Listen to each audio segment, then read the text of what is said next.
How do we feel about an Indycar diecast review? It's been a minute.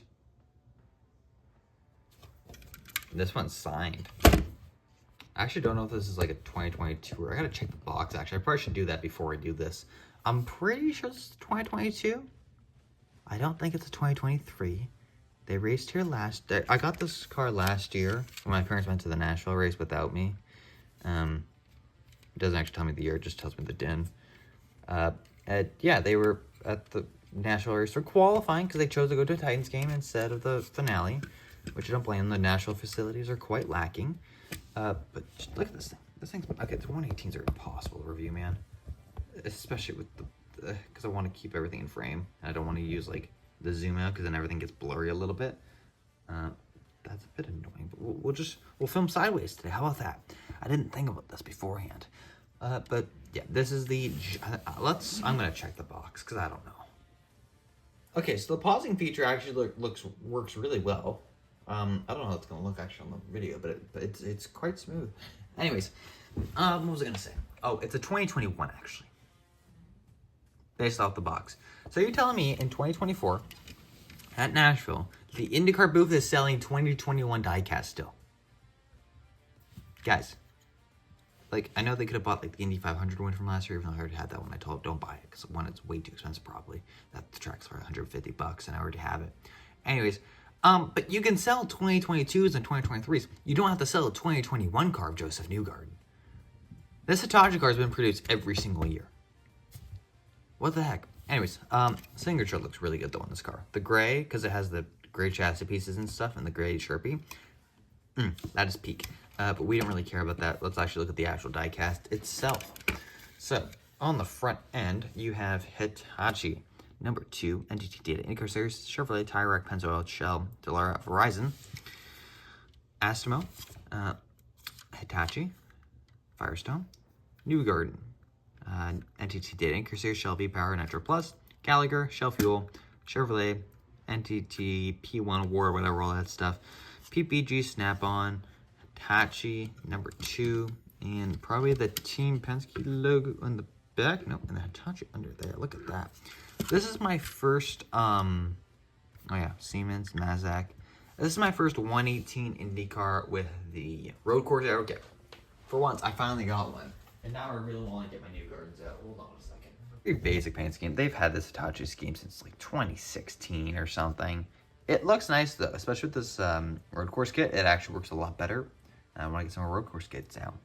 I'm pretty sure Hitachi this year basically just got replaced by Astemo, which is the Hitachi brand. And so, yeah, we have the orange and white car now.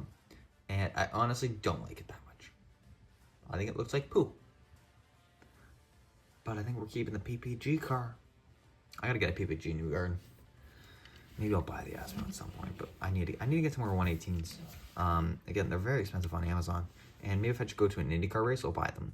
And also, if I ever wanted to buy them, they take up a lot of room. It doesn't matter if I'm in a truck, in my bag, whatever, if I'm just carrying it. They're heavy and they take up a lot of room because they're 118s. I'll buy some IXO 118s maybe for $130. I'll tell you, Canada's getting screwed over on these tariffs. They just announced today, when I'm recording this, Lionel is doing some increases on all new incoming shipments after they're already, after May or something. The ones that have already been announced for shipments, they don't have the tariff. 5% tariff tax will be added for the rest of the stuff after that. Spoiler, I think it's just getting rid of free shipping, so thank God, but probably they will also increase their taxes because of what they buy from Lionel. And I don't live in America, which means I probably have to pay a 20% tariff. Yay! Because it's goods going across. Although, I don't know what the tariffs are going on, because I'm pretty sure those delayed till April now. I don't fucking know. April's in 2 days, though. That's politics aside. I forgot Penske truck rentals.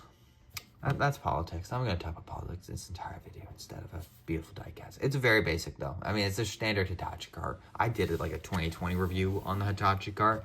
The only difference is it's got a few sponsors. It's on the road course kit, which I've already covered, and it's on the number 2. And since I don't actually have the Newgarden 2020 Hitachi car with me because it's at my dorm, I can't actually compare them. And it's way too big to compare. Why don't I just get the James Hinchcliffe? Actually, you know what? No, we'll just go over the 2019 Newgarden Championship. I could do that one. Here's the 2023 win, and let's just compare it for like the sake of the aero kits. The front end, of course, it's a lot harder to see on the black. Jeez. Yeah, a lot more wing on it, obviously. But everything else is pretty much the same on this chassis, except for the rear end, of course, where all they've done is, and I wouldn't be surprised if they actually just did this. I feel like these pieces come in, like, I feel like when they first get these die-cast, this is just for detail because you can take off the wing usually in IRL in Indycar. I think they just do that. But for these rear wings, I wouldn't be surprised if this is a completely different piece of the mold that they can just swap in and out, because that's exactly what they do in IndyCar, and that would actually be logical. And now that I say that, I don't want to sound like we're making like toy cars, but like, why can't we just swap out the front wings? I think IXO should consider doing that. Maybe not this year, get the basic stuff out, but like maybe look into being able, if you know, like, don't do it for the Newgarden number 2 cars. This car is only running at the super speedway. Actually, that doesn't make any sense because, like, I guess for some of the paint schemes, because some of the paint scheme liveries this year will have Indy 500 liveries ran on road courses. But like swap, I want to be able to see if I could like swap out and put on the Indy kit. I'm gonna call it the Indy kit now because it doesn't run anywhere else because Texas is gone. I'd like to be able to see that. I've talked about that a couple times, like way back in the day, but I really wish they'd consider that. There's all the dust. I have not been home in 2 weeks, and I haven't dusted this stuff probably in 4 months. Anyways, that's not important. There it is. Yeah, anyway, that's my opinion. Either way, it's a beautiful diecast. I'd maybe pick it up. I know a lot of people aren't Newgarden fans now because of the push to pass scandal. Guys, come on. He's still fast. And are you really going to pick Alex Flo, who dominates every single race, come back into any single win, instead of a guy who's American? Isn't that what Americans are supposed to like or something? I don't know. But he has a book, so you should like him. Anyways, that's it for the video. Don't forget to comment, like, and subscribe so you never miss another video. And I'm off.